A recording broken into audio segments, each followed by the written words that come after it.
रंजना माखीजा जी, सहायक संचालक हैं जिला उद्यानिकी विभाग के।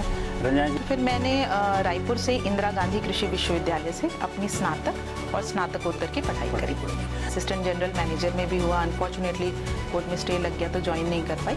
जी, त्याग, ममता, तपस्या की मूरत, जी, संस्कारों की जान है। बहुत तो बढ़िया। महिलाएं।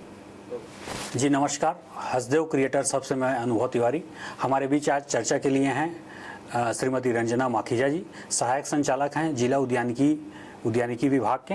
रंजना जी, आपका हसदेव क्रिएटर्स हब में आपका हार्दिक स्वागत है, अभिनंदन है। धन्यवाद। अपनी शुरुआती पढ़ाई के बारे में बतलाएंगे। अनुभव जी, मेरा जन्म क्योंकि चिरमिरी में हुआ था तो जी। मेरी प्रारंभिक शिक्षा भी वहीं से हुई, केंद्रीय विद्यालय चिरमिरी। बहुत उसके बढ़िया। बाद केंद्रीय विद्यालय बिलासपुर से मैंने पढ़ाई करी। जी, चूँकि ननिहाल मेरा हिमाचल प्रदेश से संबंधित है, जी। जहाँ बागवानी काफ़ी व्यापक पैमाने पर अपनाई जाती है, तो मेरा रुझान शुरू से ही बागवानी के प्रति रहा। अच्छा। तो फिर मैंने रायपुर से इंदिरा गांधी कृषि विश्वविद्यालय से अपनी स्नातक और स्नातकोत्तर की पढ़ाई करी। पूरी की। सहायक संचालक के पद पर आप जिले में पदस्थ हैं। जी। इस पद पर आने का सफर आप कैसे तय किए, इसके बारे में बताइए। जी, जब मैं एमएससी कर रही थी उसी जी। वक्त मेरा कैंपस सिलेक्शन एसबीआई में एज अ टेक्निकल ऑफिसर हो गया था। जी। और साथ ही साथ मेरा नागरिक आपूर्ति निगम में भी चयन हो गया था। जी।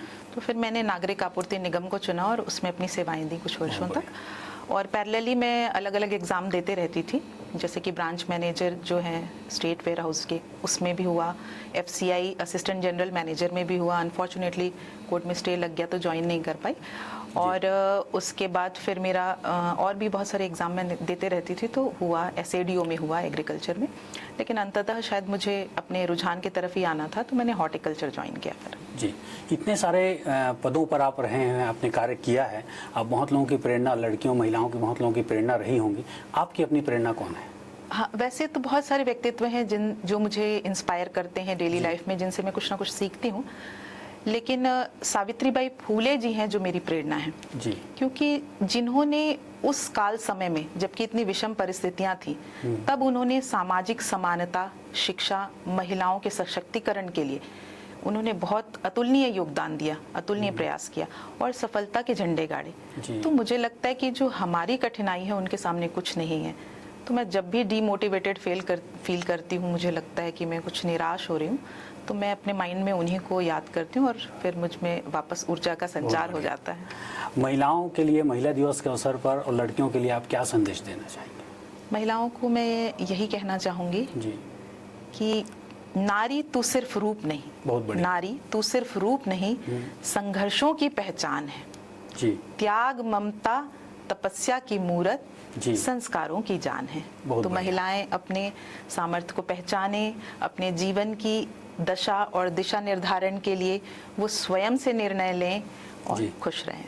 आप हमारे क्रिएटर हब समय आपने कार्यक्रम या यहाँ आपका परिचर्चा आयोजित हुआ, इसके बारे में आप क्या कहना चाहेंगे? मैं हसदेव क्रिएटर हब के लिए जी। माननीय कलेक्टर महोदय श्री आकाश शिकारा सर को बहुत धन्यवाद देना चाहती हूँ कि उन्होंने ये अभिनव पहल की और जो यूट्यूब के कंटेंट क्रिएटर्स हैं उनके लिए प्लेटफॉर्म अवेलेबल कराया कि उन्हें बाहर नहीं जाना पड़ेगा, यहीं से वो अपने कंटेंट अपलोड कर सकते हैं। Thank you. धन्यवाद।